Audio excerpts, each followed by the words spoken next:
Into Thin Air by Jon Krakauer. Is man equipped to overcome nature? While reading this book, the idea of man versus nature was examined thoroughly. During our group discussion, we talked about that idea as well. Into Thin Air is a personal account of the most fatal season ever on Everest. Jon Krakauer, whose childhood dream was to climb Everest, is sponsored by Outside Magazine to write a piece on the commercialization of Everest. Led by guide Rob Hall, he and 8 other determined teammates attempt to reach the summit in May of 1996.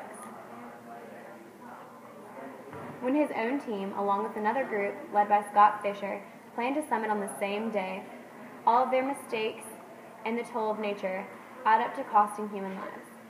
Even though he was one of the first to summit, Jon Krakauer barely makes it off the immediate top after a hurricane-powered storm brews on the unfortunate teams. Struggling to regain strength, he is unaware that a mere 300 feet away are several of his teammates, fighting to stay alive in low-oxygen blizzard atmosphere. After climbing back down to the base of Everest, he is unable to unravel what really happened there. The moral struggles of abandoning dead on the mountain changed Jon Krakauer's life, and he is riddled with an internal struggle of guilt. This book is meant in respect for the dead and to clear what really happened on those fateful days on the top of the world. His book is dedicated to the many people who died during the expedition. During the month of May in 1996, 12 people died on summit expeditions. Writing his book was one method Jon used to deal with his emotions after Everest.